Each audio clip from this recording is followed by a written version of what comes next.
Hello everyone, today in our video from the past I will talk about a serial killer from history. Don't forget to like and subscribe for more videos like this. Let's get started.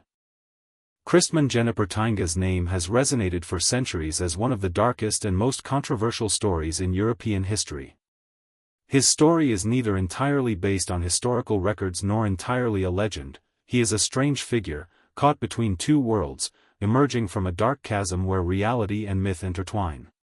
This bandit, said to have lived in Germany in the late 16th century, has left such a deep-seated legacy of fear in the memory of the local people that every account of his name is a reminder of a disaster, a curse, or humanity's most savage side.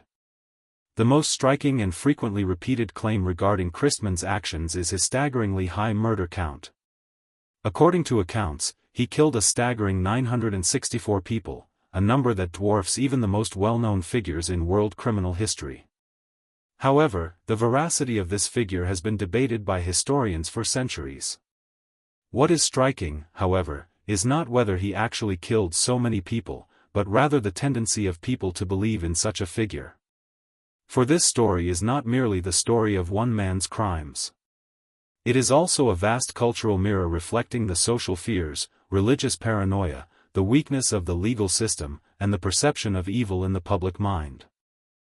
Germany in the 19th century was a land intertwined with political fragmentation, religious conflicts, epidemics, and economic collapse.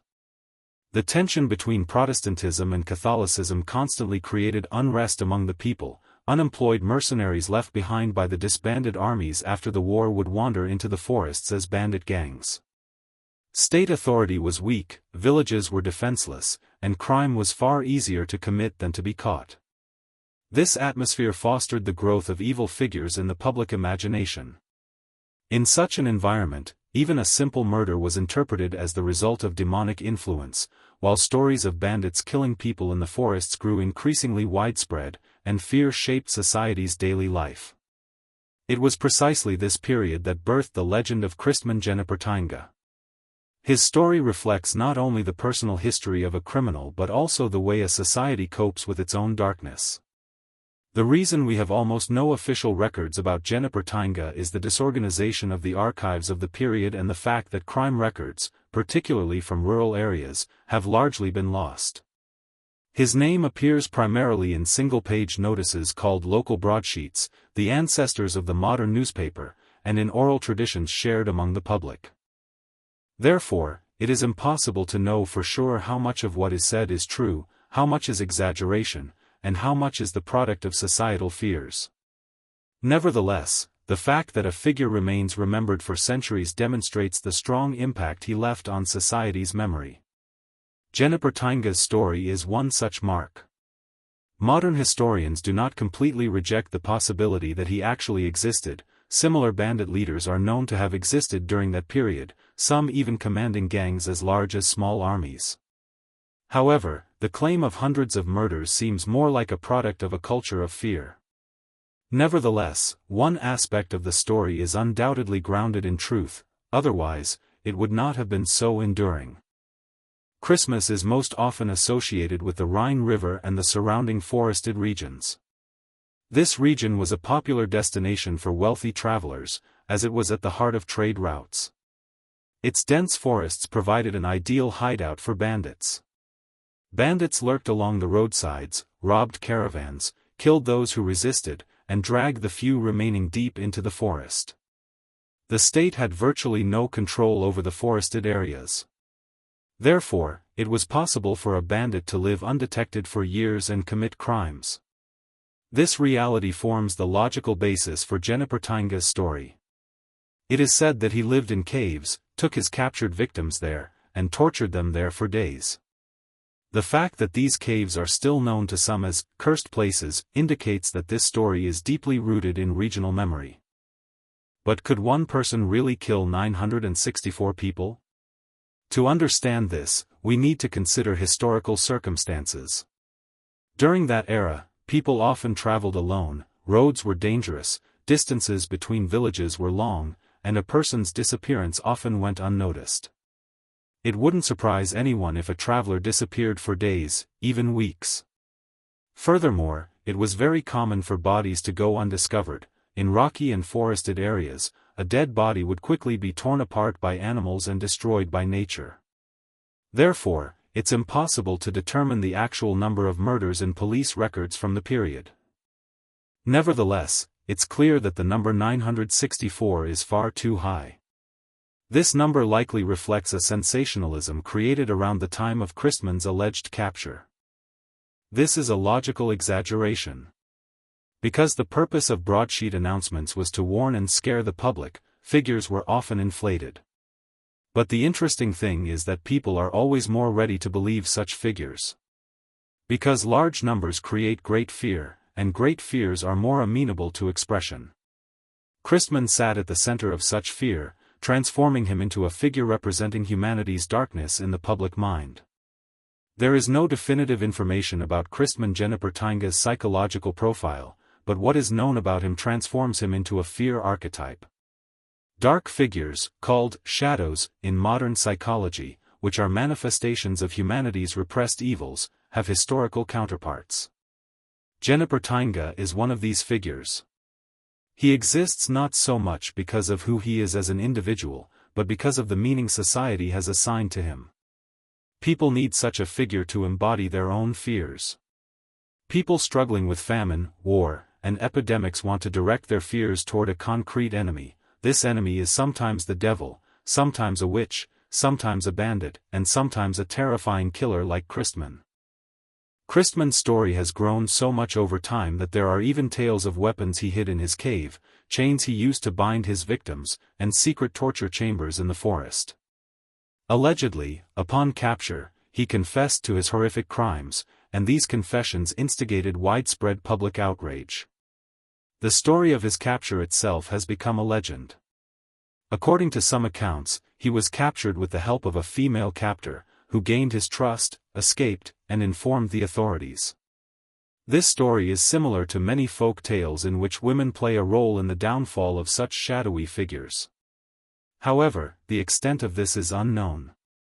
To understand the story of Christman Jennipatinga, it is necessary to examine more deeply the social and cultural landscape of the period in which it emerged. The Jennipatinga story is not a narrative born solely from the evil of a single individual, rather, it emerges as a product of social fears, uncertainty, the weakness of state authority, and people's unease about the unknown. Even the daily life of an ordinary person in 16th-century Germany would appear extremely difficult and dark from today's perspective. Travel was risky, disease was widespread, and war caused great physical and economic devastation.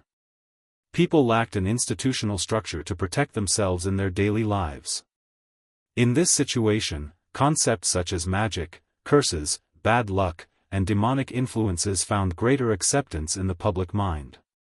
It was in this mental atmosphere that the story of Christman Jennipatinga blossomed and was passed down through generations. The concept of crime in Germany at that time was perceived quite differently than it is today. The maintenance of social order depended on the norms established by local communities rather than the responsibility of a central authority. When a crime was committed, there was no professional police force to investigate. The perpetrator would often be apprehended by the villagers, or if not, they would flee the area after committing the crime. This led to an increase in banditry and a rise in crimes control. Consequently, the public naturally embraced stories of shadowy figures roaming the forests. In such an environment, the presence of a bandit was seen as more than an ordinary occurrence, but rather as the embodiment of fear. The prominence of Jennipatinga's name is a result of this psychological infrastructure. In this dark atmosphere, the telling of the story of the crime held as much importance in society as the commission of the crime itself. People would tell each other what was dangerous, the stories would grow, new horrific details would be added with each recount, and ultimately, a figure of evil far greater than reality emerged. This is why the claim that Jennipatinga killed 964 people spread so rapidly. Perhaps he really was a bandit and killed several people, but as the story spread by word of mouth, it grew, transforming into a towering, shadowy figure with added details. Such exaggerations were a natural part of the communication style of the time. Printed media was virtually non-existent, literacy rates were low, and as the public transmitted information orally, each detail became more sensationalized in the next retelling. One of the most striking elements of Jenepertinga's legend is the narrative that he lived in the forests. These forests were not only a physical location but also a symbolic realm of consciousness. At that time, the forest represented both the wild power of nature and the dark sides beyond human control. Anyone who stepped into the forest could be afflicted with anything. They could get lost, be attacked, encounter bandits, or be destroyed by nature itself. Therefore, forest stories constituted one of the most powerful veins of horror culture. Stories about Jenepertinga's traps set in the forests, his caves, and his secret hiding spots feed on the forest was dangerous equation that existed in the public's subconscious. This fear heightened the story's impact, transforming him from a regional legend into an international figure of fear.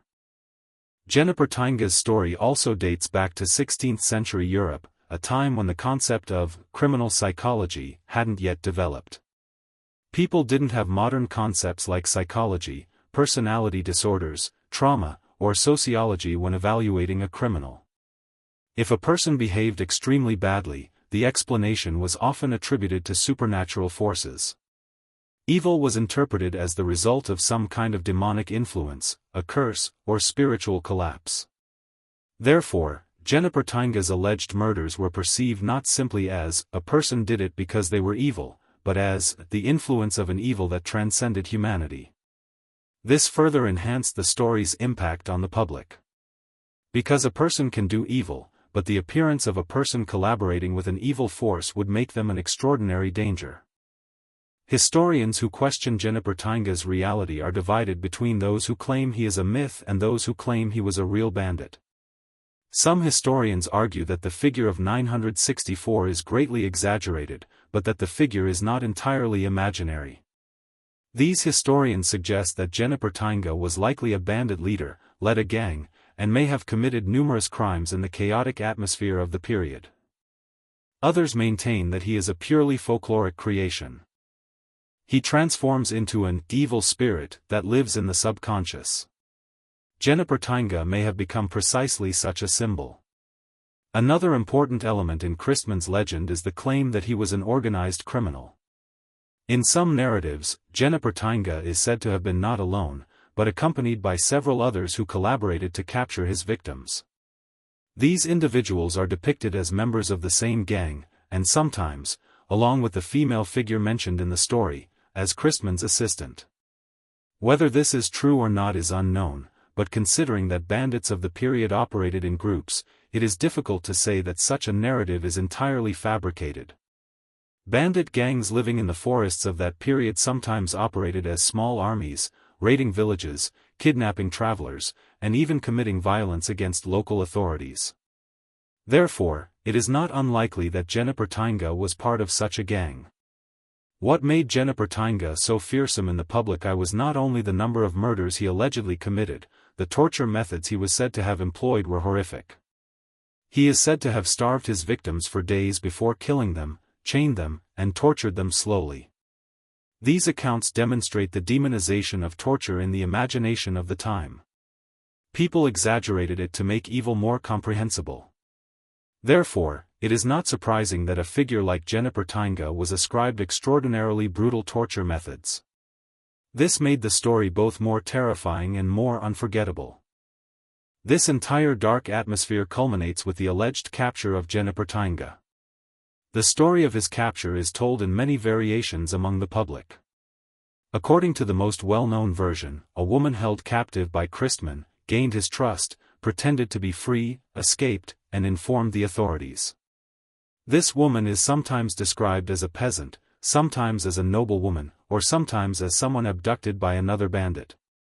The emphasis on the role of women in this incident is a common motif in folk narratives. The fall of darkness is often brought about by the victim. This way, the story is framed within a moral framework. No matter how powerful the evil, justice is always served in the end. This kind of narrative is part of how people make sense of the world. One of the darkest periods in Christman Jenepertinga's life is the period when historical records tell the least. This period is like a void where his true identity was shaped and where the foundations for his future horrific crimes were laid. Archives, chronicles, and local records reveal his whereabouts during these years. His contacts, and his activities are almost entirely unclear. This uncertainty has divided many historians. Some suggest he served as a mercenary in various parts of Europe, while others suggest he joined gangs of thieves and became involved in organized crime from an early age. However, the limited evidence we have suggests that he slowly but steadily descended into an inner darkness. Europe of those years, particularly Germany and its surrounding regions, was politically fragmented and unstable. Conflicts between feudal lords, peasants struggling to make ends meet, vast forested areas, and trade routes with little organized control provided fertile ground for crime to flourish. Highwaymen, smugglers, mercenaries, and various freelance warriors created the true shadow economy of the period. It is in this fragmented and insecure landscape that Christmann's journey into darkness appears. One of the earliest accounts from this period appears in a chronicle written by a monk in the 16th century. The monk describes a figure whose name he doesn't fully disclose, but whose regional descriptions point to Christmann. He describes him as young, quiet, with a stern gaze, who suppresses his anger, speaks little to people, but knows the forest paths perfectly. The monk also notes that this person seemed like he belonged nowhere. This statement suggests that Christmann's ties to society were weak from a young age. There are some indications that he took his first steps into crime during these years. Locals speak of long-standing, unexplained disappearances. Missing travelers, merchants who never returned, travelers who vanished without a trace.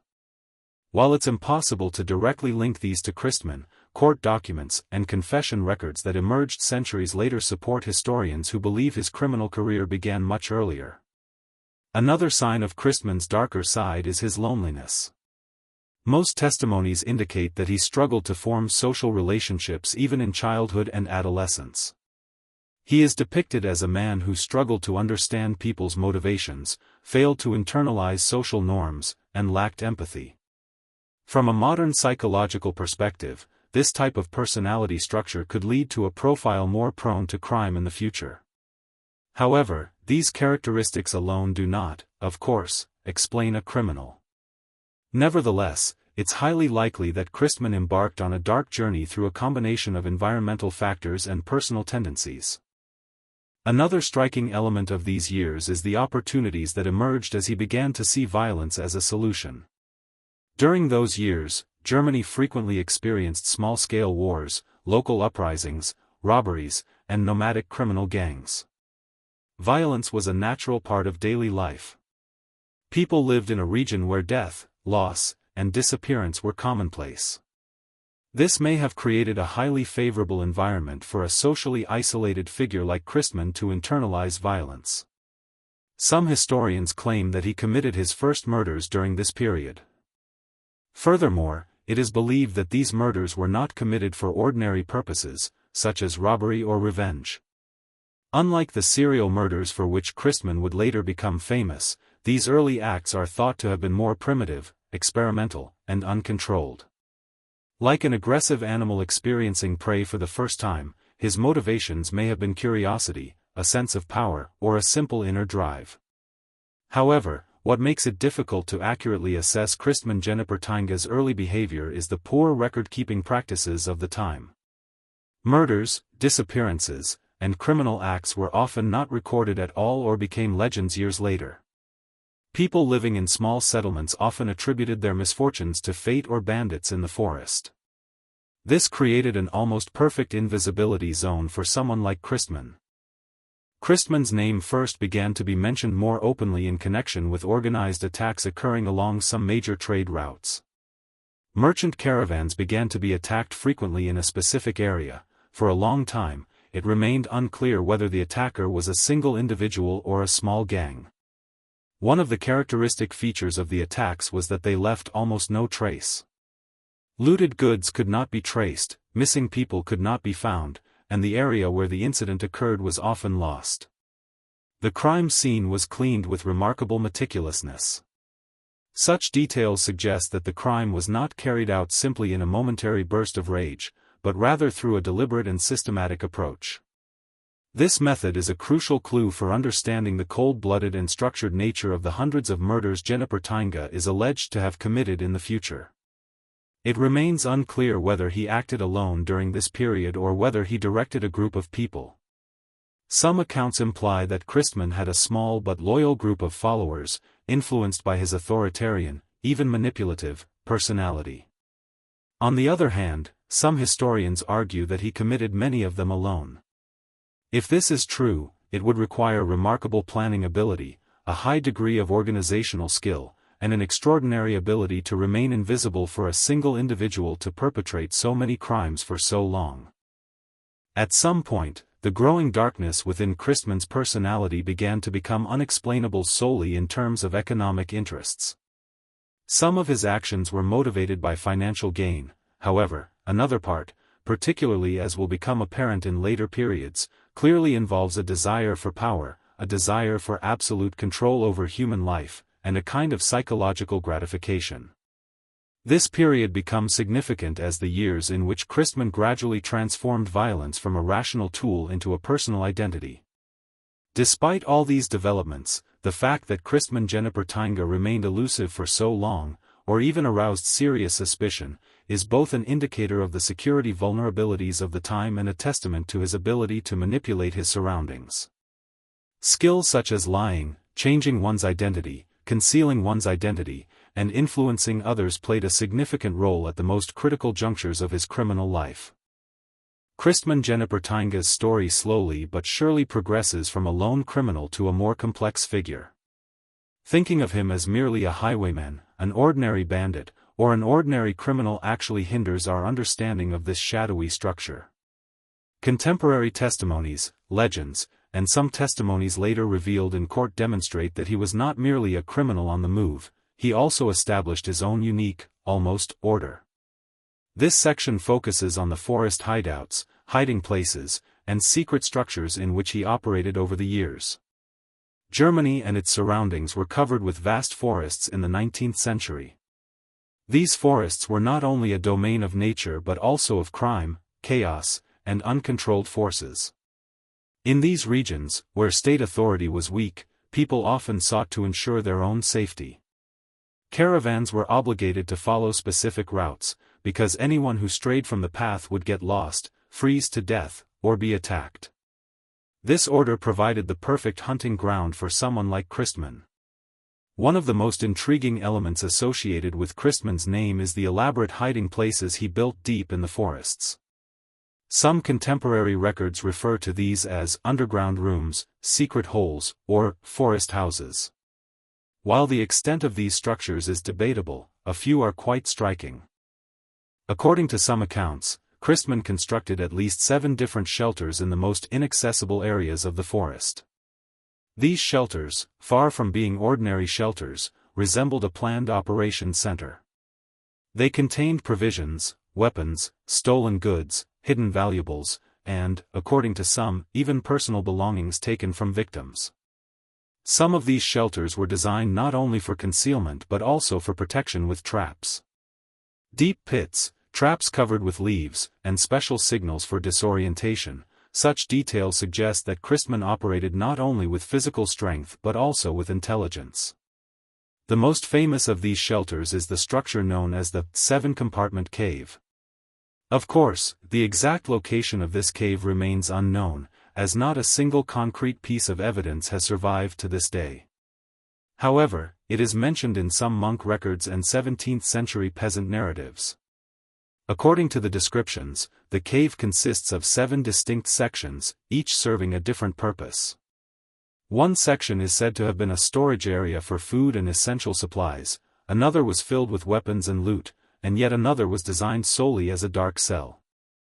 Accounts concerning this last section provide a chilling window into the nature of Jennifer Tynga's crimes. Some claim he kept his victims in this cell for extended periods. While these claims remain unverified, the presence of such dark spaces even in very old crimes makes it difficult to completely dismiss the narrative. The most striking feature of these shelters is their connection to each other through specific landmarks. Seemingly randomly placed stone markings, specific lines carved into trees, and orientation symbols. While these may seem like ordinary traces at first glance, they are thought to have served as a secret map for navigating Christman's structures. Court testimony states that after Christman's capture, some villagers attempted to follow these tracks, but that many of the signs were deliberately placed in a confusing manner. This suggests that he not only built a shelter, but also developed a kind of forest intelligence strategy to make tracking difficult. Christman's dominance of forest life eventually led to him being viewed as a kind of forest ghost. Some villager legends describe him wandering silently among the trees at night, blending in with the rustling of leaves without leaving a trace. Many people no longer dared to approach certain areas of the forest after darkness fell.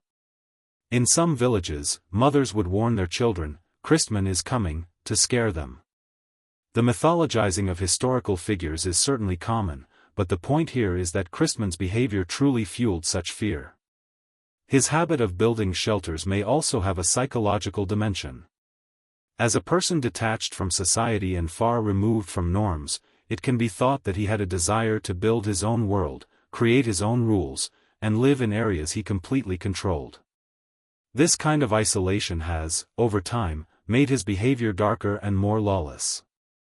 His alienation from human relationships, his complete atrophy of empathy, his transformation of violence from a tool into an element of his identity.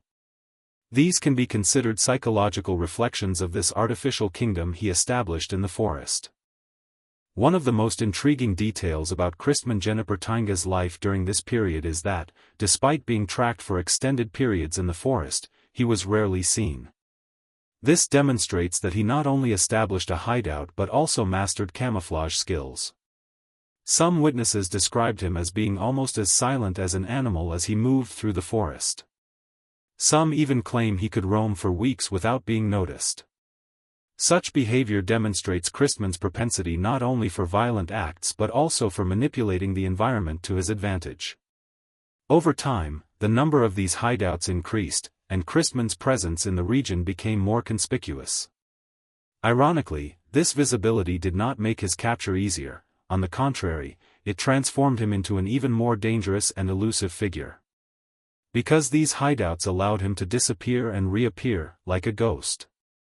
One day, he could raid a caravan, and the next, he could vanish hundreds of kilometers away without a trace. In the story of Christman Jennifertinga, one of the periods most frequently emphasized and debated by historians is the period surrounding the beginning of the first major crime wave. These years represent the completion of the preparatory phase we saw in the previous sections of the narrative. Christman matured both internally and operationally, transforming from a lone bandit into a systematic, planned, and long-term criminal machine. This section examines the period when his crimes first became widely known, when the disappearances became prominent, and when a truly fearful atmosphere was created among the local population. Towards the middle of the century, there was a significant increase in the number of reported disappearances in the Rhineland and Bergisches Land regions of Germany. While at first glance, these incidents may seem like isolated, ordinary cases of assault and theft, when we examine the time period and specific routes collectively, a regular pattern emerges. Most of the cases occurred along narrow trade routes surrounded by forests, difficult to navigate, and where state control was minimal. Although this situation caught the attention of local officials, no one initiated an in-depth investigation at the time due to the prevalence of such crimes. However, within a few years, these disappearances not only increased in number but also began to change in nature. Initially, only merchants, travelers, and single travelers were targeted, but over time, farmers, young men, and even, in rare cases, members of peasant families began to disappear.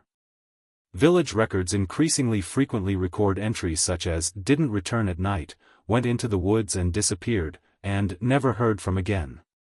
However, the social conditions of the time tended to view these disappearances not as extraordinary events but as an inevitable part of life.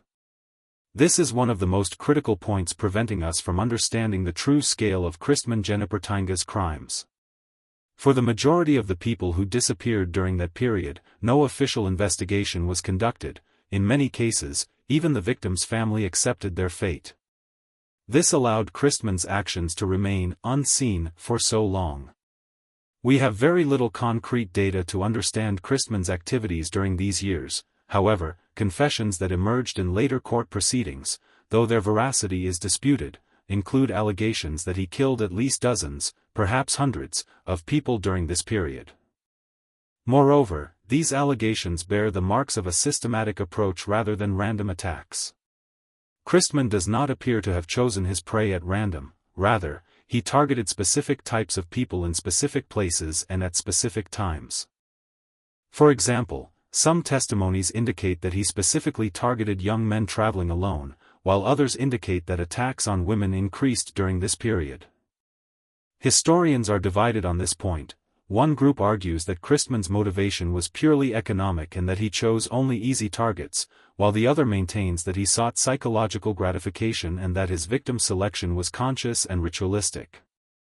The only certainty is that these years marked the full emergence of Christman's darker impulses and led him down a path of no return.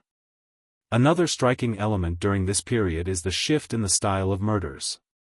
While Christman was thought to have acted more quickly and with a focus on opportunity during his early years, as discussed in previous sections, there are strong indications that he carried out his murders in a much more controlled manner during this period.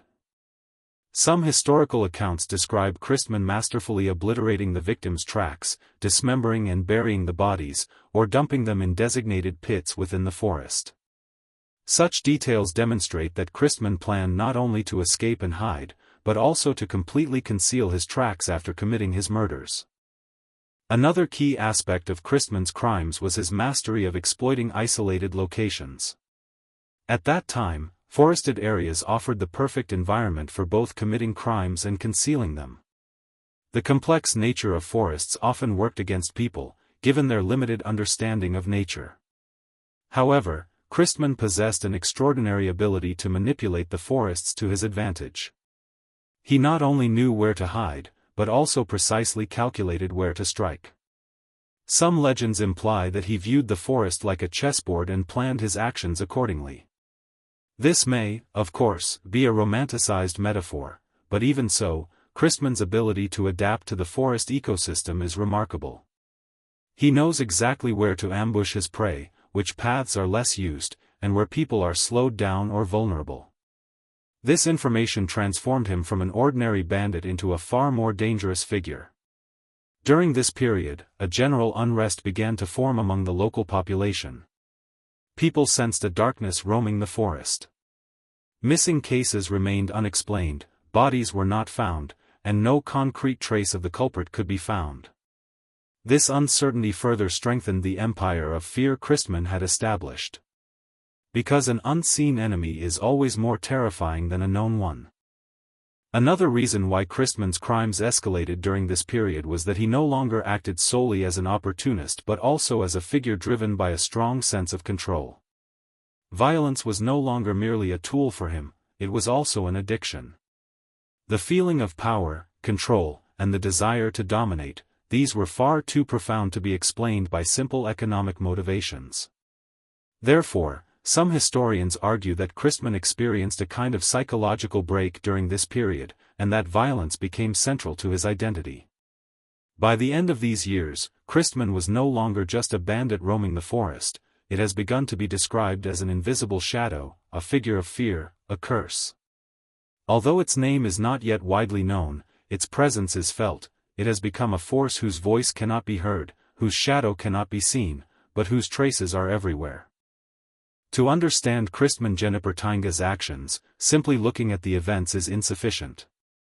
The most significant elements that distinguish him from the ordinary bandits of his time are the extremes in his psychological makeup, the nature of his propensity for violence, and the evolution of this propensity over time.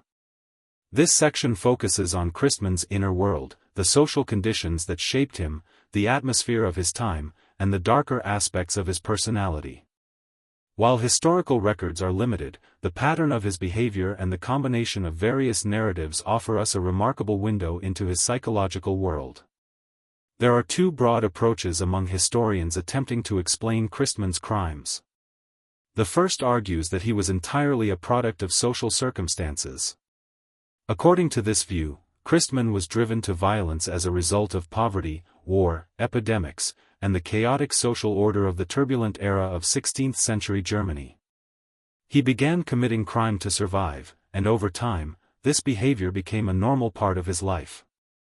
The other view is darker. This approach argues that Christman possessed an inherent tendency toward violence and developed a personality structure disconnected from society and human norms. According to this theory, he is a representative not only of circumstances but also of dark impulses arising from within himself. In reality, both approaches likely have merit.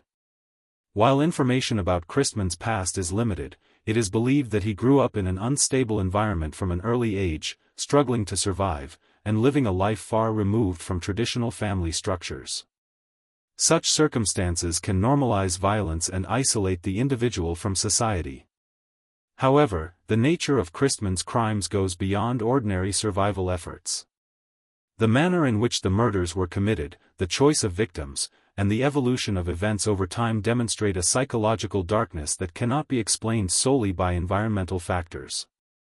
To understand Christman's psychological makeup, it is necessary to examine his relationship with loneliness. A figure who lived alone in the woods for long periods, with minimal human contact, eventually became completely isolated from society. This isolation has a profound impact on the human mind. Empathy weakens, perception of reality changes, and the individual develops his own rules and moral standards. The shelters Christman built in the forest demonstrate not only his physical but also his mental escape. These shelters are concrete symbols of his disconnection from society. Some historians argue that Christman's prolonged solitude gradually darkened his behavior. During these periods, the individual's mind, constantly alone with his own thoughts, is deprived of a healthy control over the outside world. If this mind harbors a tendency toward violence, this tendency grows stronger as external control mechanisms weaken. It is believed that a significant shift occurred in Christman's personality at this point. Violence was no longer merely a tool but a component of his identity. Christman's choice of victims also provides important clues about his psychology. Most of his victims were defenseless individuals. This demonstrates his establishment of a power relationship. Violence was not solely for financial gain, it also brought a sense of control, dominance, and superiority. Such behavioral patterns are linked to the power-oriented antisocial personality structure in modern psychology. Another important point is risk-taking. When we examine Christman's actions, we see that he gradually became more risk-taking over time.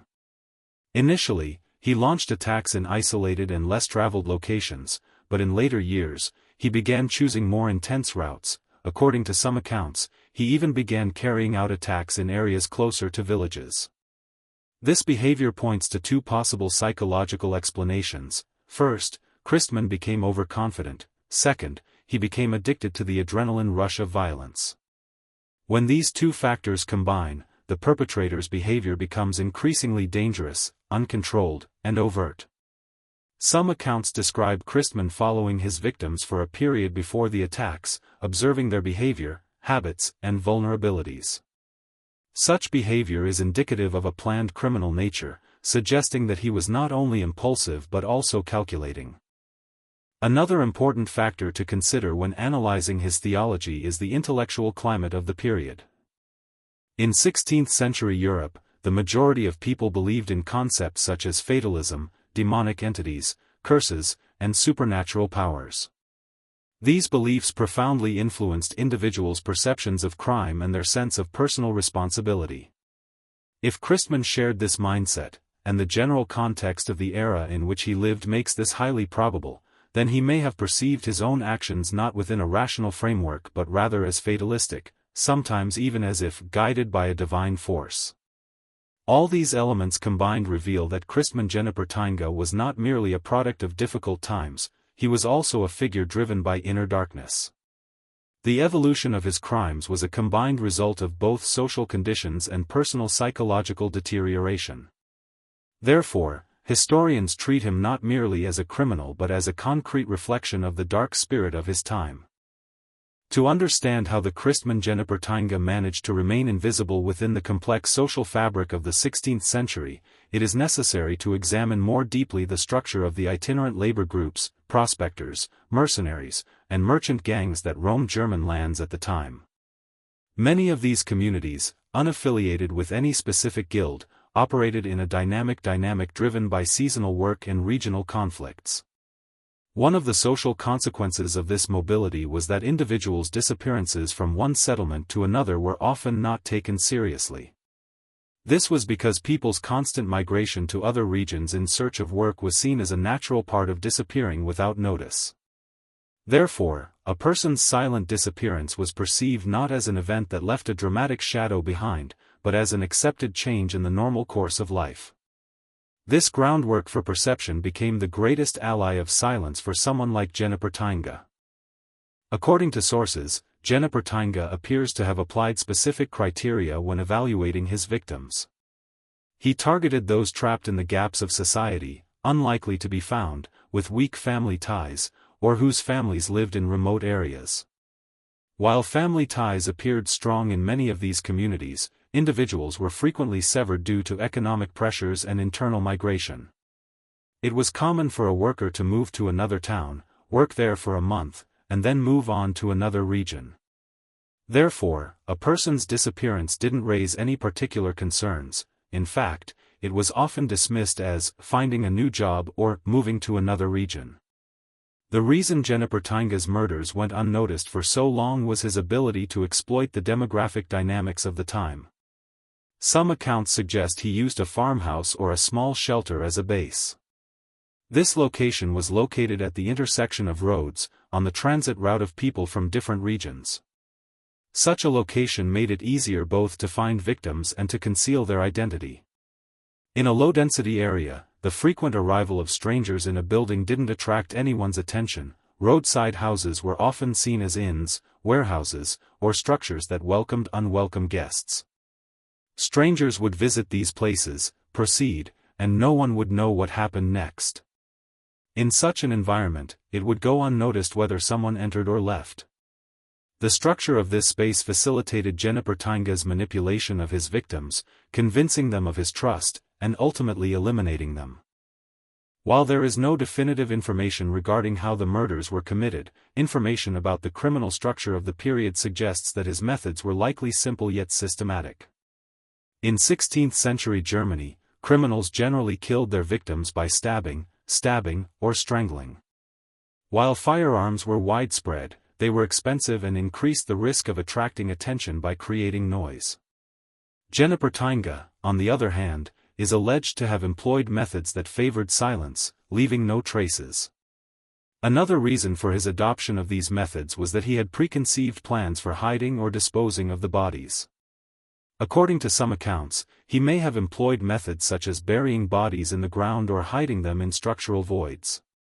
During this period, the soil was both soft and rarely excavated, so a person's burial would have remained undiscovered for a long time.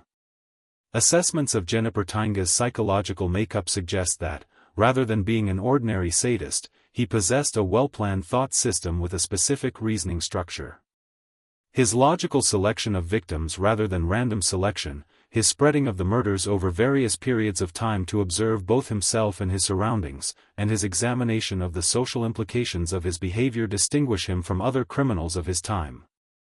If he could be described in modern psychiatric terminology, he would likely have exhibited a cold-blooded behavioral pattern, a significant isolation from the outside world, a low capacity for empathy, and a high level of planning.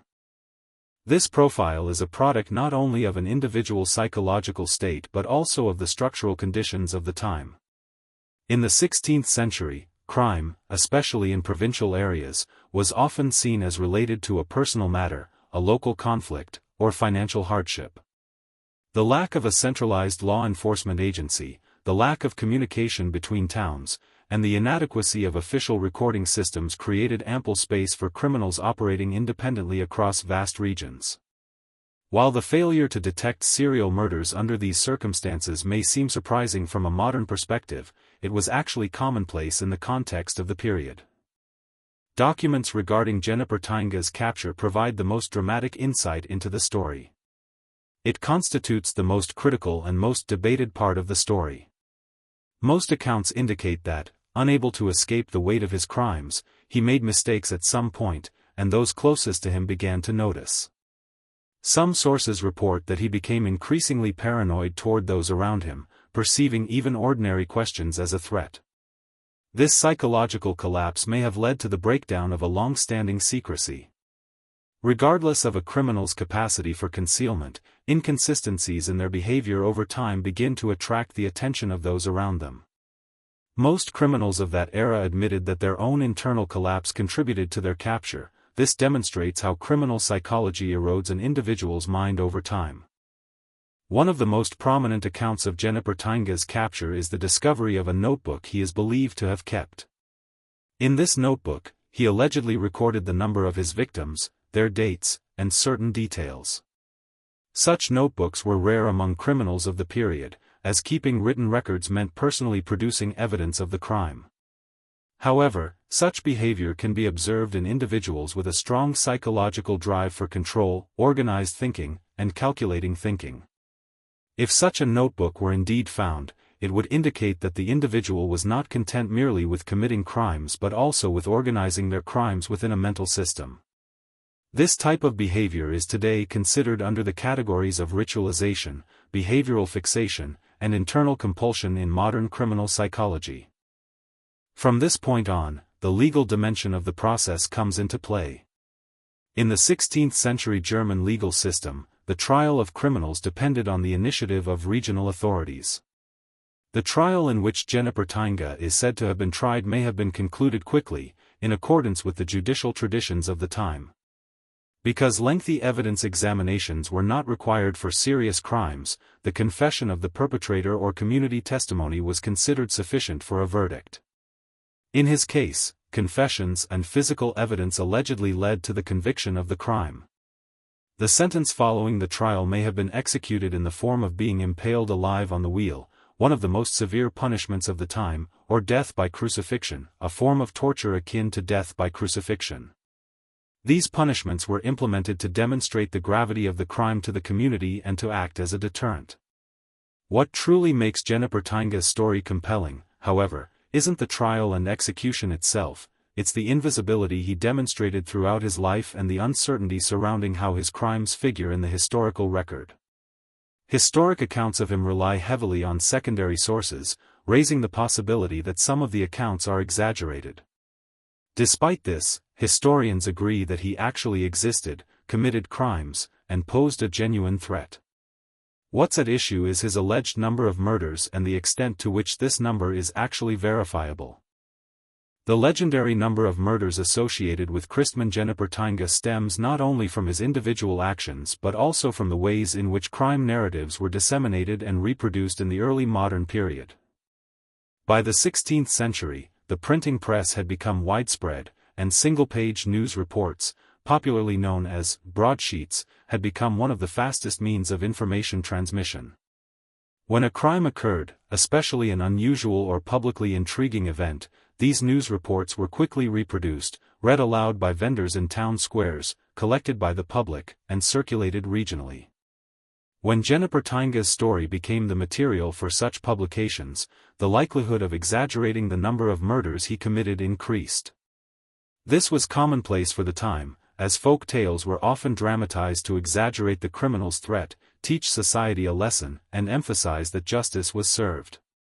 As part of this dramatization, the claim that Jennifer Tainga killed over 900 people emerged.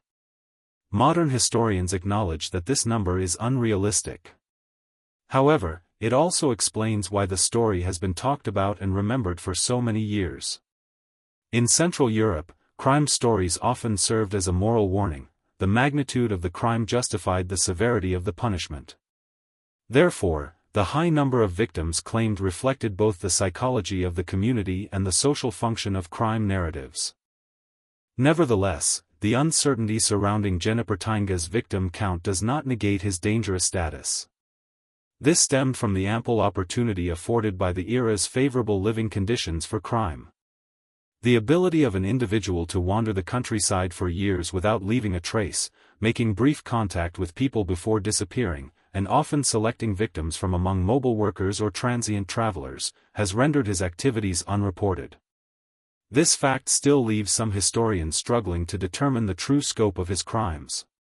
One of the most intriguing aspects of Jennifer Tanga's story is that he exhibits behavioral patterns very similar to those of a modern serial killer.